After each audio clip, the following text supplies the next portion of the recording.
Happy Valentine's month, everybody. I'm the Sliders Review, and I'm here today to share with you some of my favorite Valentine's Day episodes from TV shows or even movies.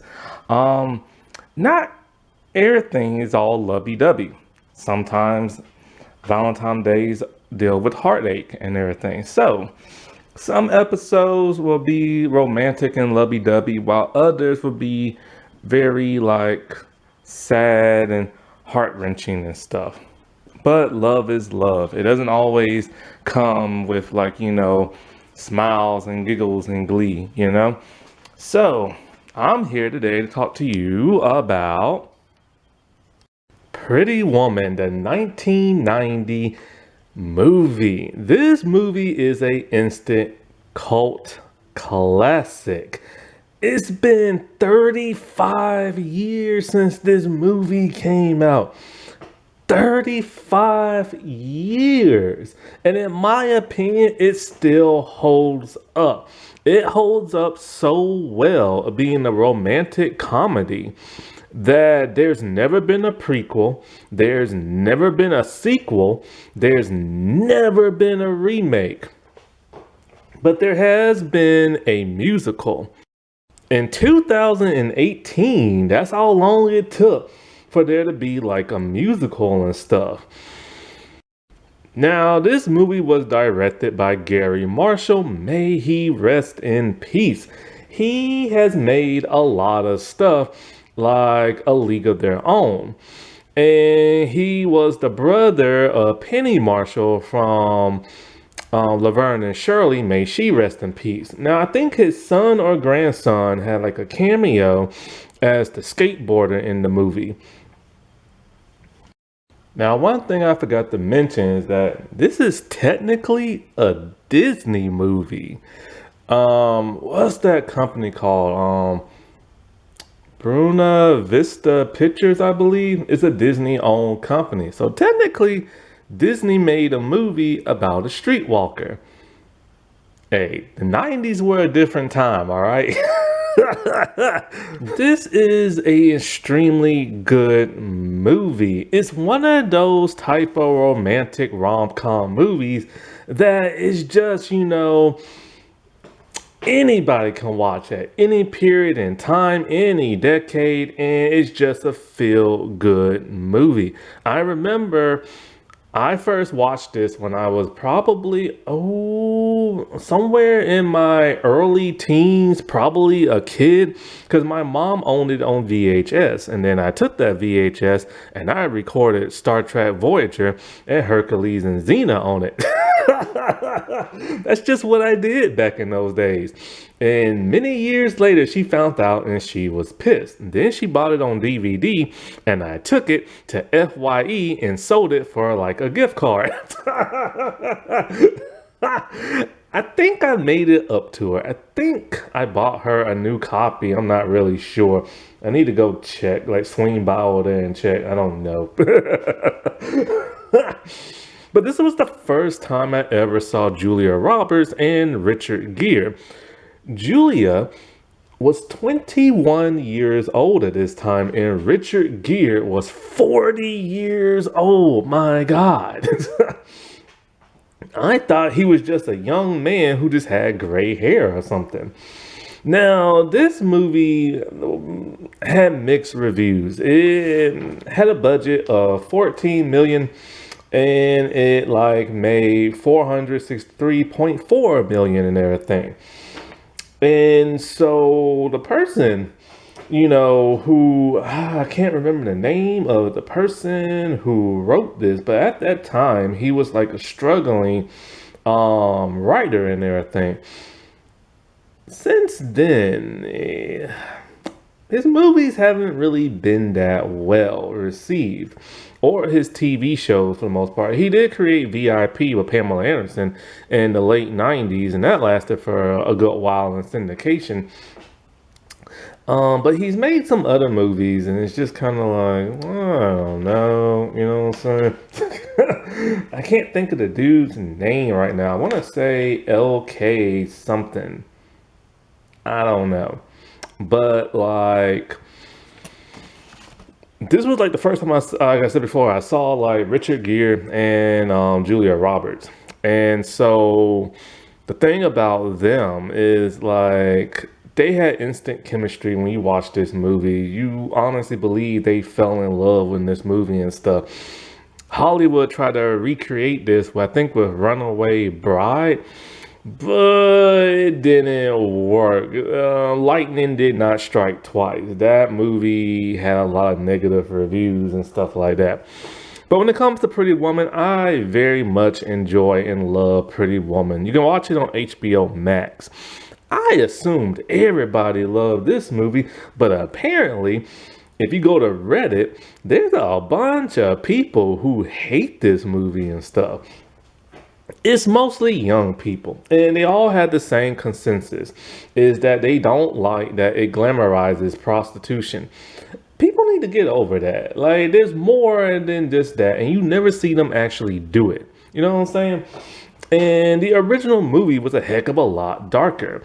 The original movie was called like 3000, and it was supposed to show the downside and the dark side of prostitution, with Julia Roberts' character being on drugs and all this other stuff. And some of the deleted scenes had some dark stuff too. And, you know, it could have been worse, people. But this is those old school romance rom-coms. For the most part, I look at this as like a fairy tale movie, because it very much is in the viewpoints of two completely different views. You can either look at it as a fairy tale, as this Prince Charming type guy who befriends this, like, you know, lower class, uneducated, uncoiffed, like type woman, and basically gives her her heart desire and turns her life around. She dresses more sophisticated. She doesn't act more sophisticated, but she dresses more sophisticated. And then by the end, she wants to turn her life around and go back to school because she's a high school dropout. Or you can look at it this way as a fairy tale, as in the person who's actually looking for love is actually the guy. And it's the prostitute who comes in and helps him find it and everything.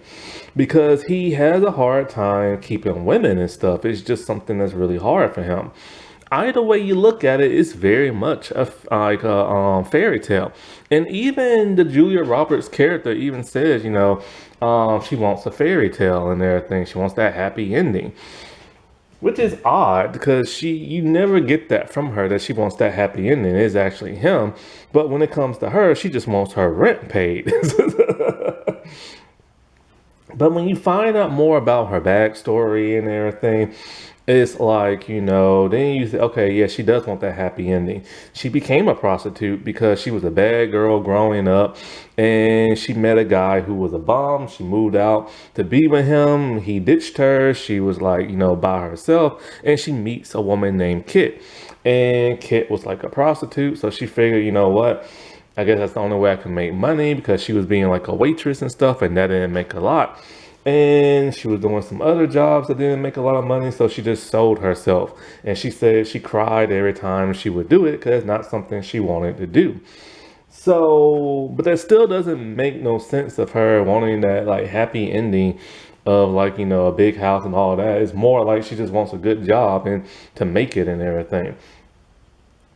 And but the thing is, in this movie, you can't help but to fall in love with Julia Roberts type character. You know what I'm saying? Laura San Giacomo, she plays Kit. She is the one who takes in Vivian and teaches her how to be like a streetwalker. Now, her personality is completely different from that of Vivian. She's really nice, but she is literally like she literally lives in gutter trash, and she hangs around gutter trash. And she has this kind of like sparky type of upbeat personality that can kind of rub people the wrong way, but she's very likable in that sense. You know what I'm saying? Like, she seems kind of uneducated, sassy, but she has one of those good-hearted nature type personalities. Personally, I wish that Vivian would have had her personality, because that would have been a big cultural like shock for Edward and stuff, and be a big transition when she turns into a lady. Because the thing about Vivian is like, from the beginning to the middle to the end of the movie, her personality is really kind of just the same. She's just a kind, sweet person who just found herself in a bad situation, you know?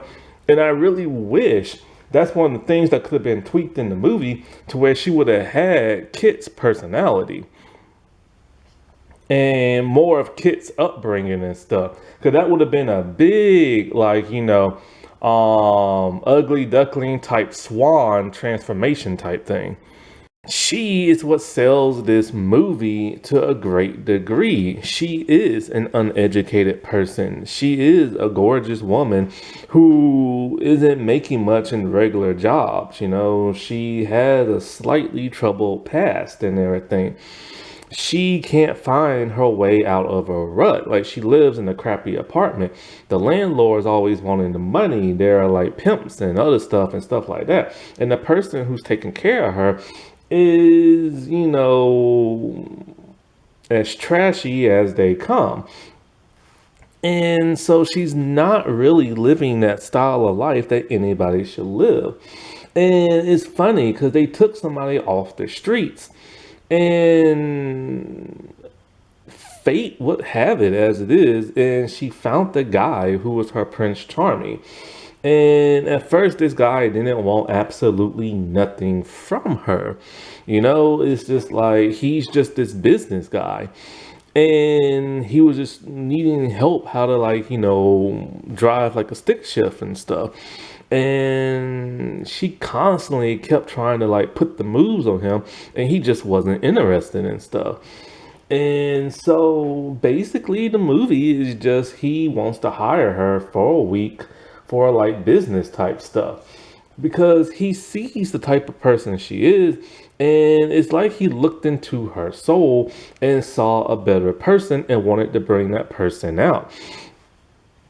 And so he basically wanted the girlfriend experience and everything, to where he can put her on his arm and look really fancy with his business partners and stuff. Because he owns his own business, he's very rich. What's his name? Edward Lewis. That's who Richard Gere plays and everything. Like, he buys out other businesses, breaks them down, and sells them all. And he does it in a very cold kind of manner. Because when you hear his backstory is basically he had a mom, he had a dad, he barely knows his dad. His dad cheated on his mom with another woman. And so many years later, he bought his dad's business and broke it up in little pieces and sold it. And he got gratitude out of that. He got revenge for his mom. And after that, him and his dad just never spoke. So he's kind of like, I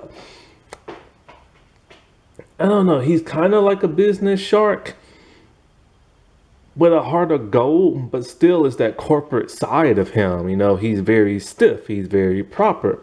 But he can see the good in somebody and don't want to exploit them. But then later on, he actually starts to have feelings for her and stuff. And once he starts to have feelings for her is when he changes and becomes more of a warming kind of person. He originally wanted to take the business of a guy who's played by Ralph Bellamy. May he rest in peace. This was his last role, actually. And he wanted to take his business, a family-owned business. And he was going to take it like he always does, but then something changed.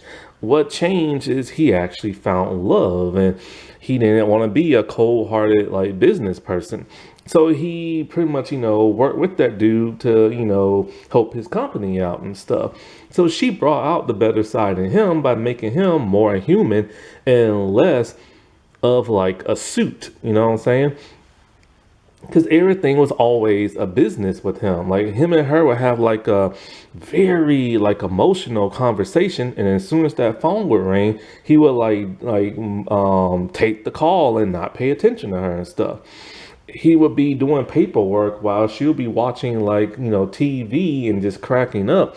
And he will be doing business. He barely sleeps. He barely eats and stuff. Now all that's starting to change because of like her. And like I said before, he's had bad relationships before. They just don't work out. And one of the reasons is because, he's such like a stiff and everything. But then here's this bubbly, young, very young woman who is just so joyful and pleasant to be around. And she doesn't like judge nobody and everything. And it just kind of warmed his heart up. But the problem is she is a prostitute and everything. So he has like the girlfriend experience. He buys her for a week. She tells him if they was like to do it, it would be like $100 an hour. Look, this was the early 90s, okay? $100 was a lot of money back then. And like to keep her for a week, it would be like 1,800, but then he was gonna pay her 3,000. That was a lot of money back then. You couldn't make that kind of money just like minimum wage and stuff like that back then. Like it really sucked. What was minimum wage? I think in the late 90s I worked someplace and it was like I got $5.50 an hour. That's how little it was and stuff. And so, but back to like her, he took a girl who was down and out on her luck, who was uneducated, who did not know how to have manners and act around people, like when she eats and stuff like that. And he made her into a lady. She started wearing better clothes because, he gave her money and stuff. And when she would like, go around town, try to shop, people turned their noses up to her. They would not dress her. They saw her as like trash and it really upset her. And I like that vulnerable side to her because she's not so rough and tough. And then this is when she meets like Barry, the guy who works in the hotel. And the people in the hotel are always like looking at her because when people are always looking at her, she will make a scene and say something outrageous. And it's because of these people she started to change. Like Barry is the second person to be nice to her, but he's the first person to be nice to her who didn't want nothing in return. Well, other than she dressed a whole lot better and instead of her skimpily like clothes. And he could tell that she was like, a streetwalker and everything, using code names of, oh, you're his niece and this and that. And once he leave, I'll never see you again. And, he could see she was like upset and then like all this other stuff. And for whatever reason, he just changed. He decided to help change her and stuff. He was nice. He called up his friend who's has a clothing store and they dressed her and everything. When she knew she was going to this fancy party, she realized something. These people are high class and this is a high-end restaurant. She doesn't know how to use all these different forks and spoons and he has to teach her. And that's one scene that I will always remember is when he taught her how to use like a salad fork and all this other stuff. And when she went to the restaurant, she felt embarrassed because there was no salad and she had to figure out which spoon to use and this and that. It was like she was like a child learning how to eat for like the first time. And I like how Barry did not take advantage of her. Like he saw a person and he just had a heart of gold and wanted to help her and stuff. And people's all like, ugh, you're glamorizing prostitution and everything. It's like, there's more to this story than that. You know what I'm saying? And Barry was played by Hector um, Elizondo. He was actually supposed to play the professor in the television show Sliders, but he turned it down. And so, like,